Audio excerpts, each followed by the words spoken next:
Bom dia, primeiro ano. Nossa aula de biologia hoje é sobre organelas celulares membranosas. Então, essas organelas são estruturas que ficam dentro da célula, cada uma tem a sua função e ela é delimitada por membranas. A membrana dessas organelas, ela tem a mesma constituição da membrana da célula, tá? Que limita a célula com o seu exterior. Essas organelas membranosas, elas só vão ser encontradas nas células eucarióticas, tá certo? E cada uma tem o seu metabolismo próprio. E isso vai funcionar de uma forma dinâmica, ou seja, ao mesmo tempo que uma está metabolizando, a outra também está metabolizando. E a membrana de cada uma vai isolar, né, essas reações químicas que estão acontecendo dentro dessas membranas, dentro dessas estruturas, para não interferir no metabolismo das outras organelas, tá certo? Cada uma delas tem sua função, algumas vão produzir energia, outras vão fazer a degradação de substâncias, outras vão sintetizar proteínas, hormônios, outras vão armazenar, e cada uma delas com a sua função. Então, agora, nós vamos falar de cada uma delas, tá?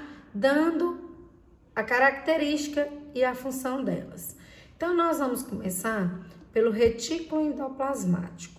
Então, esse retículo endoplasmático, geralmente, ele vai estar sempre muito perto do núcleo celular.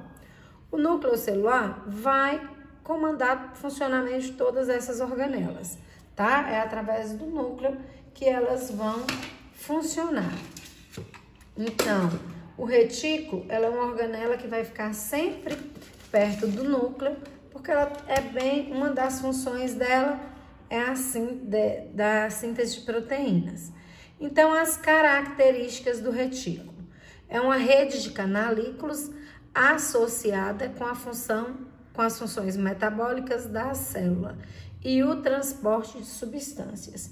Então, essa célula, ela vai sintetizar proteína com uma eficiência muito grande, mas ela também vai fazer transporte, por isso que ela é formada por essa rede de canalículos, tá certo? O retículo, ele também é considerado a maior organela citoplasmática, tá? O retículo, ele representa em torno de 10% de todo o volume celular, ok? Esse retículo, ele pode ser dividido em dois, tá? O retículo endoplasmático granuloso e o retículo endoplasmático não granuloso. O retículo endoplasmático granuloso, ele vai estar mais relacionado com a síntese de proteínas. E o retículo endoplasmático não granuloso ou liso, ele vai estar mais relacionado com transporte de substâncias, síntese de lipídios e hormônios, desintoxicação do organismo. Tudo bem? Então, ela é uma organela fundamental para o bom funcionamento celular. O retículo endoplasmático granuloso, voltando a ele vai ter essa aparência granulosa porque vai estar aderido a ele os ribossomos, tá? Então, nessa parte do retículo, onde tem os ribossomos, nós vamos chamá-lo de granuloso e junto com esses ribossomos, a função primeira é sintetizar proteínas. Proteínas que vão ficar dentro da célula, proteínas que vão ser exportadas dessas células, eliminadas dessas células, né? Para serem utilizadas em outros locais. E as células por exemplo, a do pâncreas, eles vão produzir o hormônio insulina, que vai para a corrente sanguínea para poder se associar à glicose e conseguir fazer essa glicose ir para as células para ser transformada em energia, tá? E o retículo liso, ele é liso porque ele não tem ribossomos aderidos a ele, tá? Então, não tem ribossomos nele. Então, dependendo de qual célula ele está inserido, ele vai estar inserido em todas as células. Dependendo de qual célula, ele vai ter funções específicas. Mas, de forma geral, o retículo liso, ele sintetiza lipídios, né, que são gorduras. Os hormônios esteroides, no caso dos homens, a testosterona, nas mulheres, a progesterona e o estrogênio, tá? Ele também é capaz de fazer desintoxicação e ele também armazena substâncias por algum tempo. Então, no caso da desintoxicação, vai ser principalmente relativo à degradação de moléculas de álcool e de vários produtos que são a base da formulação de medicamentos, tá?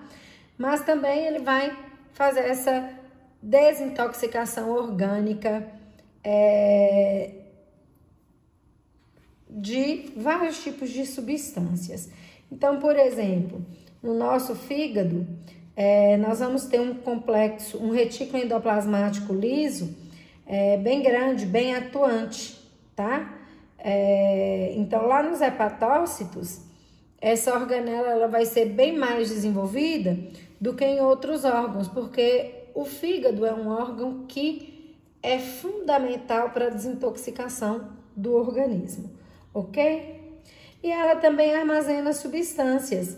Então, as substâncias que são produzidas, né, através do retículo granuloso ou do retículo liso, elas podem ser armazenadas ali naquele retículo liso por um tempo e depois elas podem ser liberadas para outras partes do organismo, tá certo?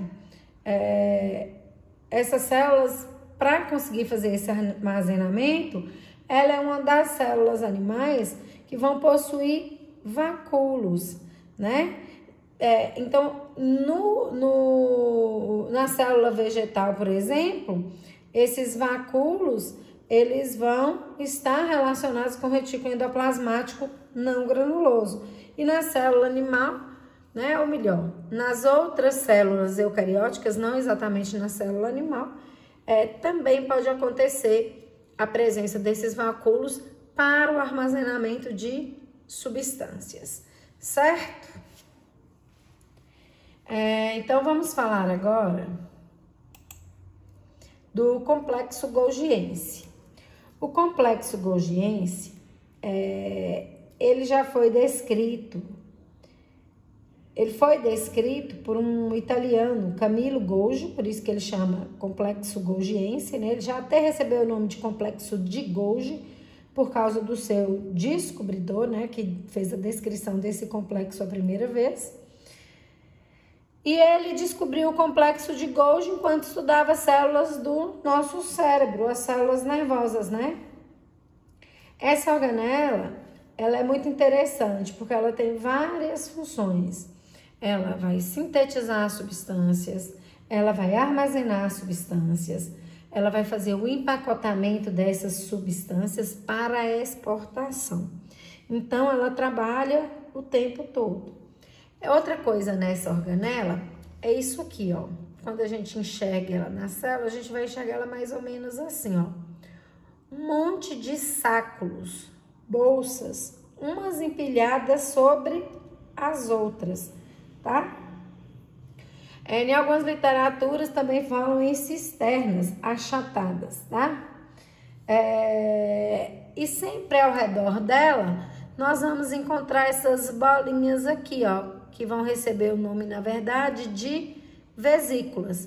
Essas vesículas podem sair, por exemplo, do retículo endoplasmático liso, se juntar ao complexo golgiense. Lembra que elas têm a mesma estrutura de membrana?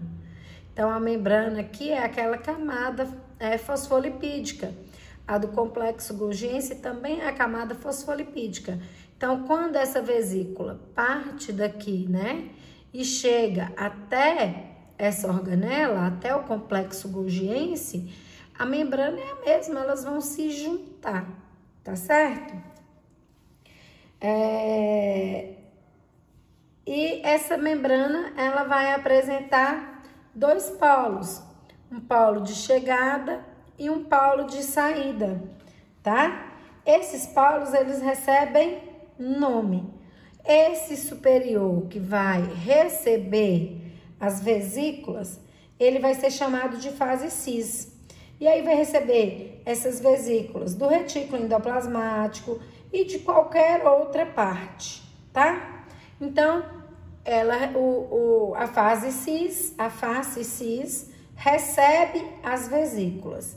E aqui ela pode sintetizar outras substâncias a partir do que chegou nessas vesículas e pode produzir outras substâncias para ser liberadas.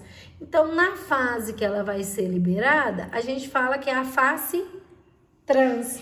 Então, a fase trans vai liberar as vesículas com as substâncias que foram armazenadas ou sintetizadas no complexo golgiense.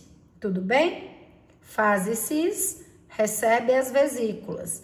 Fase trans elimina substâncias formando vesículas para serem utilizadas dentro da célula, fora da célula. Ok? Uma das substâncias que são sintetizadas no complexo golgiense são polissacarídeos, tá? E algumas substâncias que vão estar formando o acrossomo dos espermatozoides e também é responsável pela produção dos lisossomos primários. O lisossomo é uma outra organela, então ele primário, ele parte do complexo golgiense, tá? E o que ela recebe? Várias coisas, proteínas, enzimas, lipídios, tudo que o retículo endoplasmático processar, produzir, sintetizar, vai mandar para o complexo golgiense para ele separar, empacotar e fazer o transporte. Tudo bem? Deixa eu ver o que mais. A síntese de polissacarídeos. Então, na célula vegetal, esse complexo golgiense vai ser responsável pela produção das hemiceluloses e das pectinas, que são secretados para as novas células que estão sendo formadas, sempre durante o processo de mitose, tá? Dependendo do tipo de tecido, essa organela, ela vai ser fundamental. E aí ela também vai trabalhar muito em cima dessa síntese aí de polissacarídeos. Eu falei também que ela é responsável por produzir a substância que forma o acrossomo. O acrossomo no espermatozoide, ela é uma estrutura que vai ser responsável durante a reprodução de abrir passagem para os cromossomos masculinos que estão nesse espermatozoide chegarem dentro do óvulo. Então, esse acrossomo, ele transporta dentro dele uma enzima fertilizante, né, chamada hialuronidase, que vai fazer o rompimento da membrana do gameta feminino, do óvulo. E aí consegue transportar do espermatozoide para o gameta feminino o núcleo, né, com os cromossomos. E aí ocorre a fecundação, tá certo? E eu já falei que ele também é responsável pela formação dos lisossomos primários. Os lisossomos é a nossa próxima organela, mas eu já vou adiantar que uma das funções dela é fazer digestão. Digestão de organelas velhas, digestão de patógenos que podem ter entrado naquela célula, tá? Digestão de toda a célula de acordo com a necessidade, se ela estiver muito velha, ok? Então, vamos para os lisossomos. Então, são vesículas geralmente esféricas, né?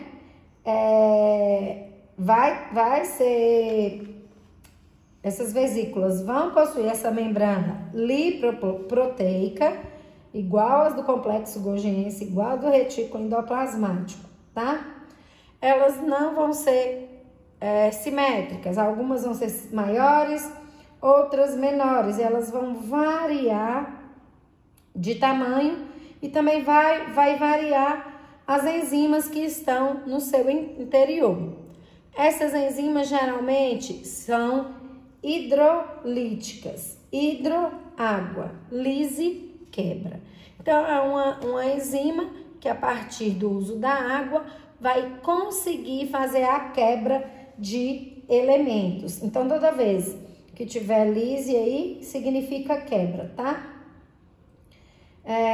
E o seu funcionamento máximo, sua melhor atividade vai ser em pH ácido. Por isso, elas também são denominadas de hidrolases ácidas. E, como eu falei, a principal função dessa organela, digestão. Digestão de tudo que for necessário para esse organismo funcionar direito, tá certo? Então, essa digestão, ela vai acontecer de forma intracelular. Ela vai fazer a limpeza dentro da célula. E essas limpezas, elas podem acontecer de 3 formas, né? Aqui eu tenho, ó, autofagia, é uma dessas formas, heterofagia é outra, e a apoptose é a terceira forma como os lisossomos vão funcionar. Então, vamos começar aqui, ó, da autofagia. Quando eu falo em autofagia, eu estou falando na autodigestão. Auto, que eu faço a mim mesma, e fagia aqui, ó, de digestão.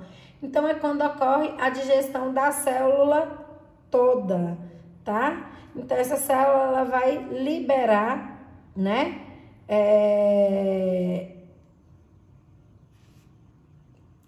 Ela vai liberar uma substância que vai acabar com toda aquela célula. Por que que isso acontece? Então, isso vai acontecer quando essa célula tiver com algum problema, quando ela estiver velha demais, quando ela precisa ter uma renovação, tá? Então, essa organela, ela vai ser envolvida por uma membrana, vai originar do próprio retículo não granuloso, formando uma estrutura chamada autofagossomo. Esse autofagossomo vai se fundir ao lisossomo primário, originando uma estrutura bem maior. Lembra que eu falei que os lisossomos não eram sempre do mesmo tamanho? Eles poderiam ser maiores ou menores? Então, vai juntar um lisossomo primário com autofagossomo e ele vai formar uma estrutura bem significativa, tá? E vai formar o que a gente chama de vacúolo alimentar ou vacúolo autofágico, que também pode ser chamado de lisossomo secundário. Então, no interior deste vacúolo, começa o processo de digestão pelas hidrolases, né? E o que não vai ser aproveitado pela célula é acumulado nesse vacúolo e o corpo residual é eliminado por exocitose, tá? Então, é quando ela faz uma autofagia. Aqui, por exemplo, aqui utilizando a imagem, né? Então, eu tenho aqui outras organelas, ó, retículo endoplasmático, mitocôndria, e aqui em amarelo o lisossomo. Então, esse lisossomo, ele se encontra aqui, ó, com o fagossomo, né? O lisossomo primário com o fagossomo. E aí ele forma essa vesícula. Então, essa vesícula, ela é capaz de fazer o quê? Uma digestão intracelular. Então, vamos supor que nós começamos a malhar. E aí, quando a gente começou a gastar muita energia, o corpo começou, a célula lá da musculatura aumentou aqui, ó, o número das mitocôndrias. Fiquei com muitas mitocôndrias, porque eu tava malhando todos os dias. Aí, parei de malhar, veio a pandemia, parei de malhar. Essas mitocôndrias, elas estão em excesso dentro da minha célula, porque eu não preciso mais de tanta energia, porque eu não tô malhando. O que é que vai acontecer? Um autofagossomo, junto com o lisossomo primário, vai fazer, né, a nossa vesícula digestiva, que vai atuar em cima do excesso dessas mitocôndrias. Então, ela vai fazer a destruição dessas mitocôndrias excessivas. O processo de destruição, processo de lise, pode fazer a quebra de macro substâncias em microsubstâncias que podem ser utilizadas pelas células. Quando elas são utilizadas nas células, elas ficam aqui dentro.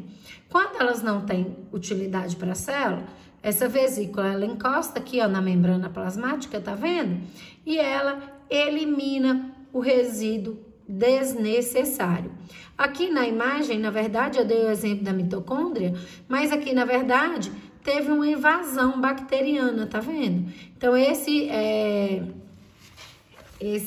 essa vesícula digestiva aí, ela foi utilizada para destruir, né, essa bactéria. Então, aqui eu fiz uma autofagia.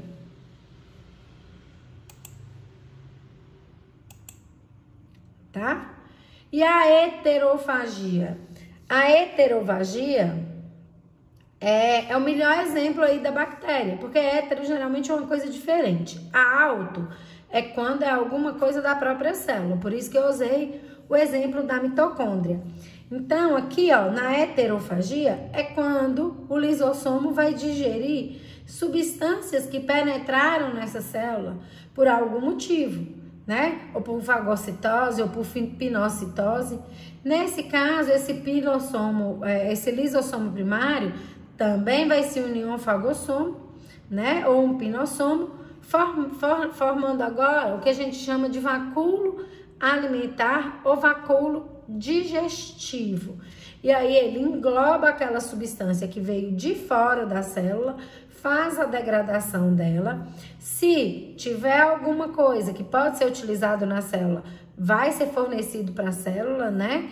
E o que não é utilizado na célula vai permanecer nesse vacúolo até ele encostar aqui na membrana plasmática, né? E eliminar para fora esses resíduos. Tudo bem? Então, resumindo, a autofagia é quando o lisossomo ele se junta, né, a um autofagossomo para destruir uma organela que está excessiva, uma organela que está velha, alguma coisa ali dentro da própria célula, vai fazer a limpeza da célula. A heterofagia, um lisossomo também vai se juntar a um autofagossomo, só que ele vai degradar alguma coisa que veio de fora, tá certo? E a apoptose?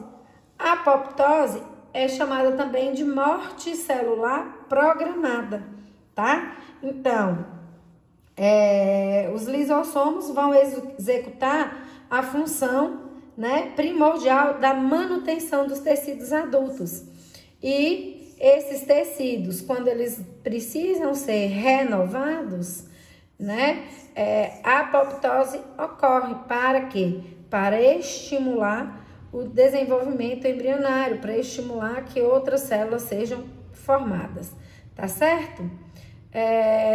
Nos adultos, por exemplo, esse processo de apoptose, ele pode ser responsável pelo equilíbrio na renovação e na morte celular. A nossa pele, por exemplo, essa parte mais externa é tecido morto, né? Então, lá mais profundamente existem células que estão vivas ali se multiplicando. Se esse tecido morto não sair, elas não vão se multiplicar. Então, para que tenha esse equilíbrio, às vezes a gente faz o quê? Uma esfoliação, fica com aquela pele mais nova, mais viçosa. Então,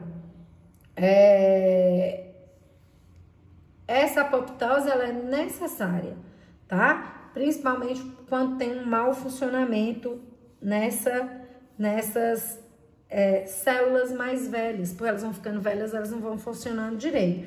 Então, algumas células no nosso corpo, por exemplo, elas têm um tempo de vida muito menor do que o tempo da gente. Então, nem sempre a gente vai estar tendo essa renovação celular. O exemplo que o livro traz para vocês aí, ó, é das células sanguíneas.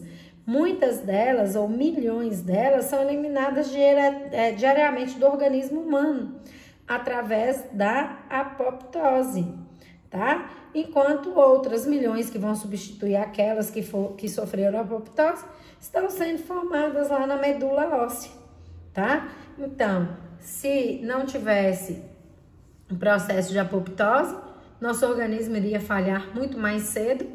Tendo o processo de apoptose, as células velhas que não estão funcionando direito são eliminadas para que o nosso corpo possa produzir novas células, tá? Os lisossomos, eles também estão presentes na destruição de algumas células quando o indivíduo sofre uma certa metamorfose. Aí na imagem de vocês, aqui ó, a gente está mostrando o processo de desenvolvimento embrionário de um sapo e do ser humano. Então, o girino aqui, ó, ele tem só uma cabeça aqui e uma cauda, tá vendo? Aí, com o desenvolvimento dele, ele vai formando os braços, ele forma primeiro as patas traseiras, depois as dianteiras.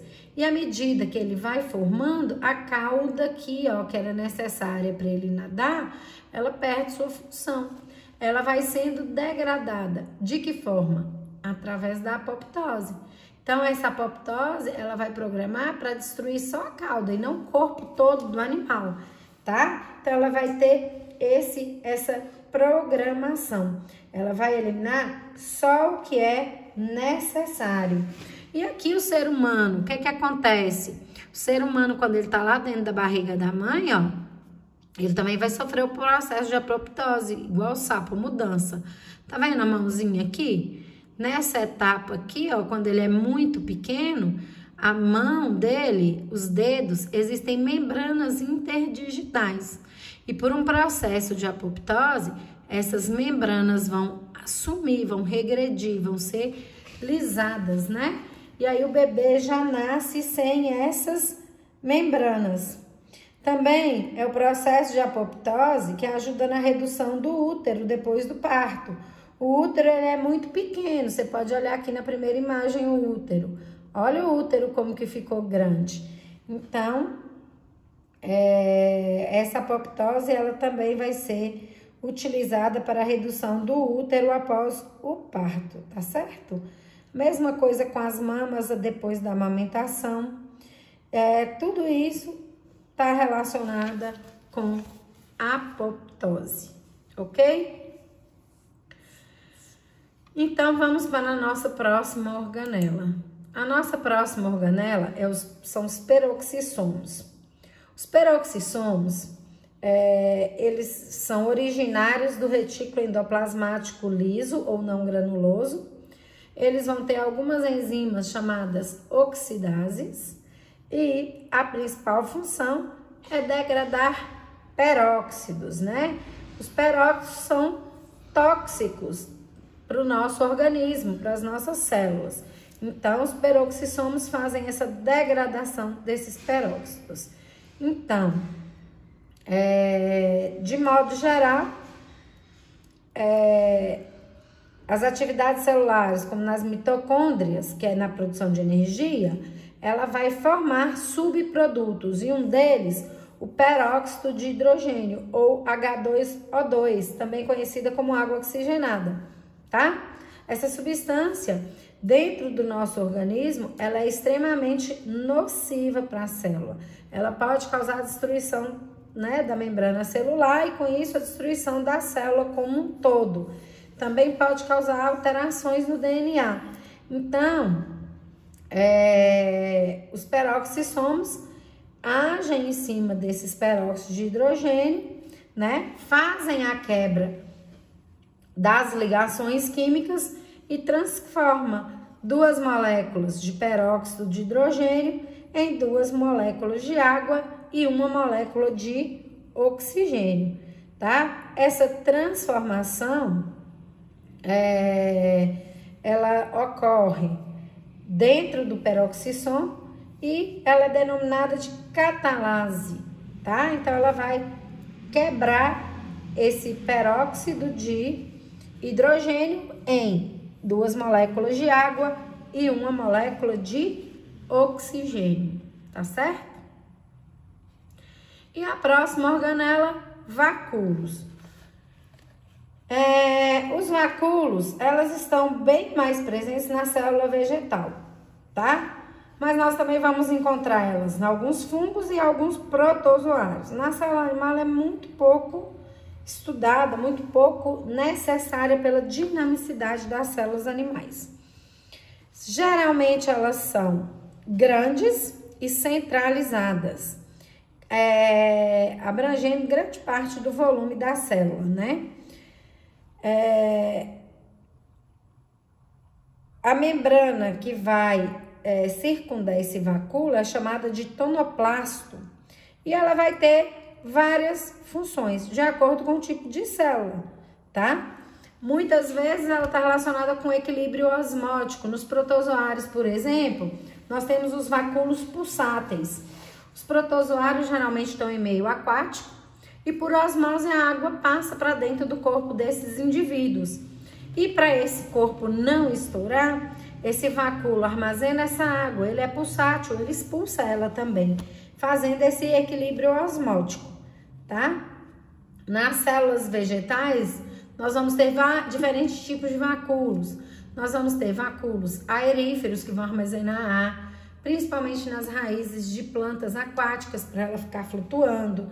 Nós vamos ter vacúolos que vão armazenar água, plantas xerófitas que estão no deserto, que armazenam água no seu corpo, tá? Então, os vacúolos, eles vão ter diferentes funções, dependendo do organismo que nós estamos falando, dependendo do tecido que ele tá.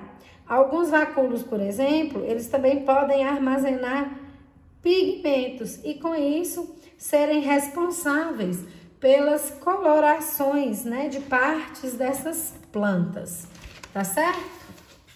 Podemos ir para a próxima organela? A próxima organela, deixa eu ver, no nosso livro aí não seriam os plastos, e sim as mitocôndrias.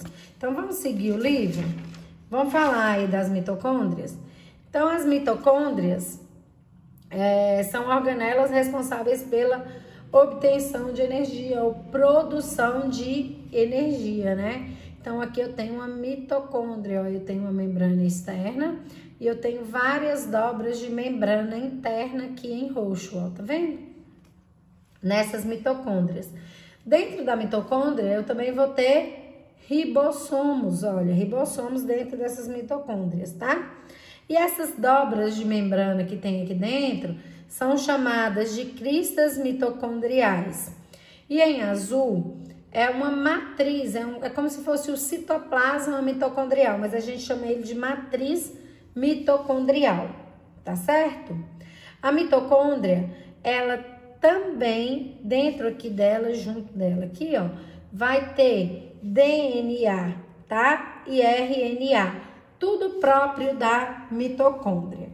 Tudo bem? Uma característica muito interessante da mitocôndria é que o DNA que ela tem aí, ele é só o materno. Por que que ele é só o materno? Porque ele é originado lá na fecundação. Quando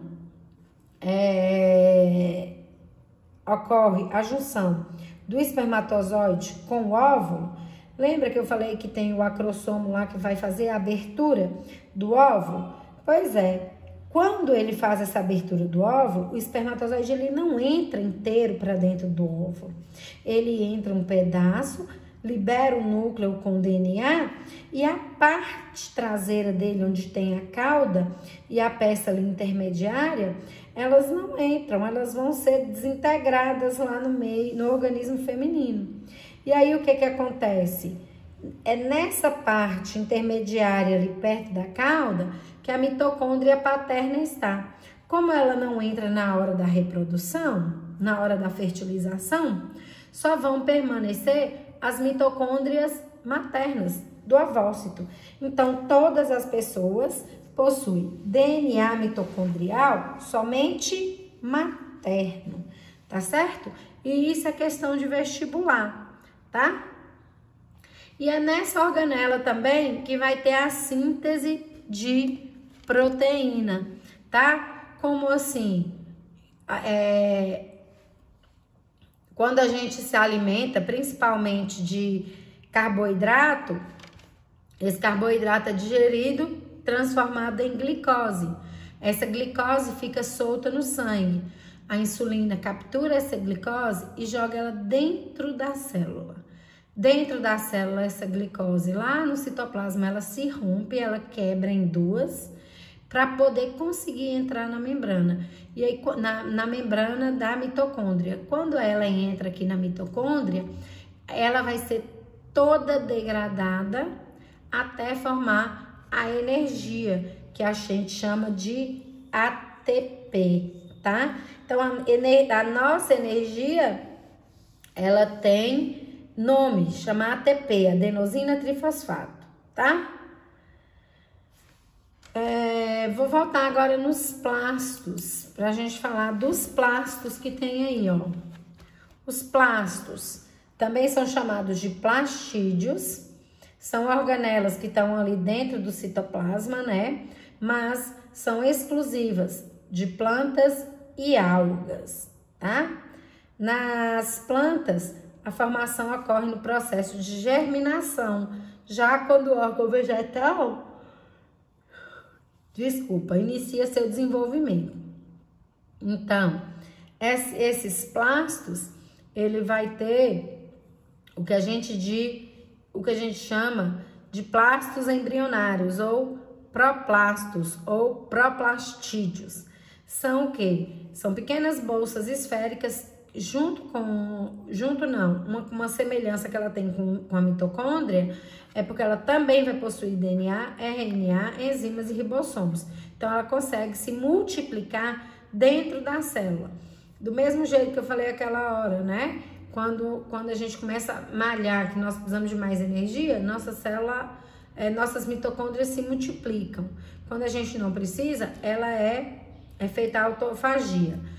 Os cloroplastos do mesmo jeito, de acordo com a necessidade da planta, ele também pode se multiplicar, tá? E essa quantidade vai depender dos estímulos, tá certo? E dos estímulos, por exemplo, como a luminosidade. Esses protoplastos, à medida que eles vão se desenvolvendo na planta, ele pode se desenvolver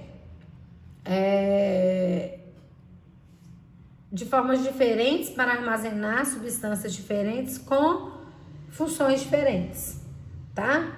Então, os proplastos, eles podem ser divididos em leucoplastos e os cromoplastos, tá?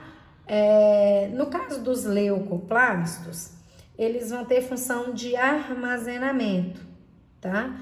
Eles vão armazenar substâncias nutritivas, que pode ser óleos, aí eles serão oleoplastos, que pode ser proteínas, aí eles serão chamados de proteoplastos, pode ser carboidrato, como amido, eles vão ser chamados de amiloplasto, tá? Aonde que eu encontro esses leucoplastos? Nós vamos encontrar os leucoplastos geralmente na parte da planta que não faz fotossíntese, raiz, caule, semente dessa planta, tudo bem? E os cromoplastos tem a ver com cor, né? E aí absorção luminosa. Então, o cloroplasto, por exemplo, ele é um tipo de cromoplasto e ele tem a cor verde, ele vai absorver a onda de luz, vai realizar a fotossíntese e vai emitir essa coloração esverdeada, tá? Então, quando ele tem essa coloração esverdeada, nós vamos chamar ele de cloroplasto. Ah, mas eu tô vendo aqui no meu livro, lá na página 19, que tem o pimentão, que é verde, o amarelo e o vermelho. Pois é, esse vermelho aí, ele vai ter um plasto chamado eritoplasto. Erito, da cor vermelha. E o amarelo vai ser chamado de xantoplasto. Vai ter esse pigmento, vai armazenar esse pigmento amarelado, tá? Esse vermelho, esse amarelo também vai fazer fotossíntese? Vai, mas nunca como verde, tá? Mas eles vão ajudar aí na absorção da energia luminosa necessária para esse processo. Mas quem é o maior responsável pela fotossíntese mesmo são os cloroplastos, ok?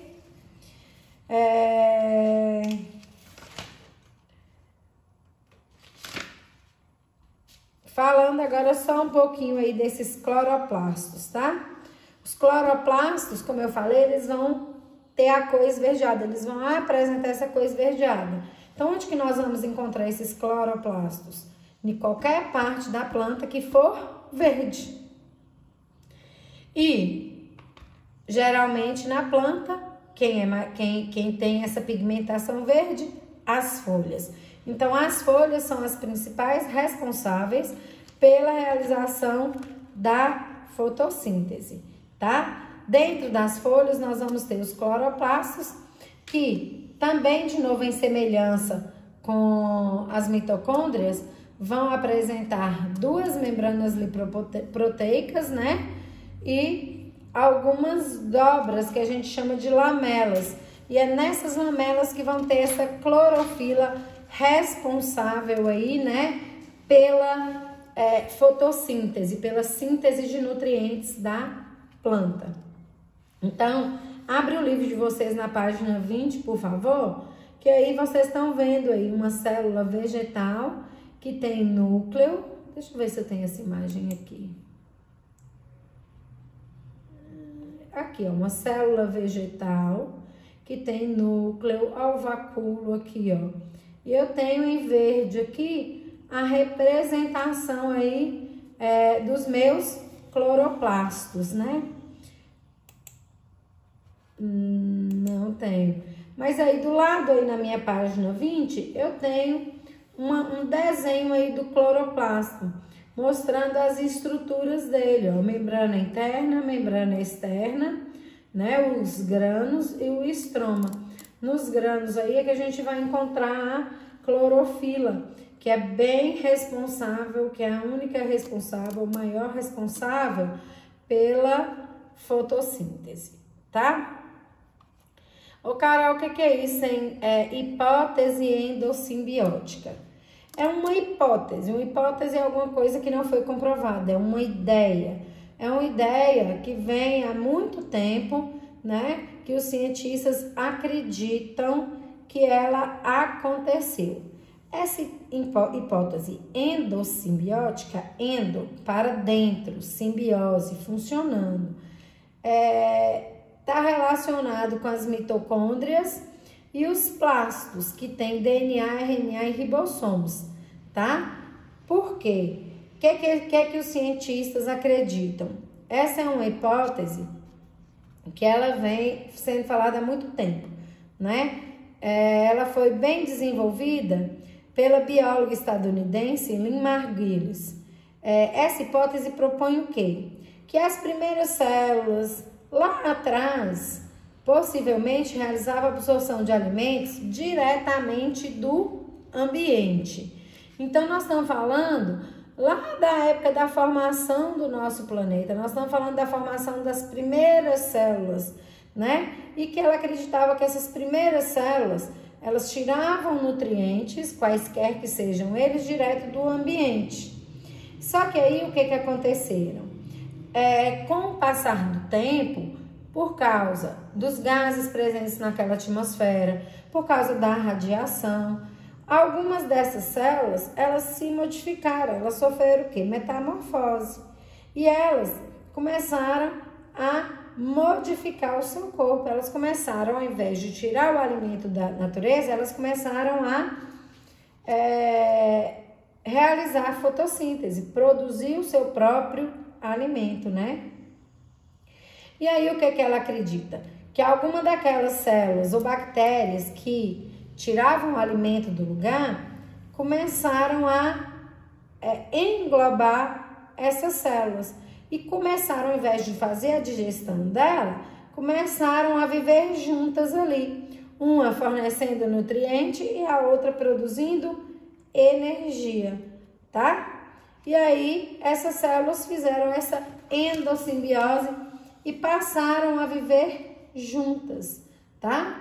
Outras evidências e evidências que são semelhantes sugerem que as mitocôndrias também teriam condescendência procariótica, ou seja, já fizeram parte ou já foram inclusive bactérias procarióticas, né? No primeiro momento, quando eram aeróbias, e teriam sido englobadas por uma célula eucariótica, que era anaeróbia maior. E aí, ao invés de uma degradar a outra, elas passaram a viver juntas e dessa relação formaram essas células eucarióticas, que têm um maior rendimento energético, que por conta disso tem um metabolismo melhor, uma adaptação melhor e mais adaptada, tá certo? E essas hipóteses, elas são reforçadas pelo fato de tanto mitocôndrias quanto cloroplastos, além de apresentar aquelas similaridades, como eu falei com vocês, por exemplo, a mitocôndrias, camada externa de membrana e várias pregas de membrana. E o cloroplasto também tem isso, né? Camada externa e várias camadas de membranas, né? Dentro aí desse cloroplasto. E além disso tudo, tanto os cloroplastos quanto as mitocôndrias possuem DNA, RNA próprios, certo? Bom, espero que a aula tenha ajudado vocês. Ela termina por aqui. Vocês vão fazer as atividades que estão descritas no portal e eu estou à disposição no WhatsApp, tá? Qualquer dúvida, me mandem uma mensagem. Bons estudos para vocês!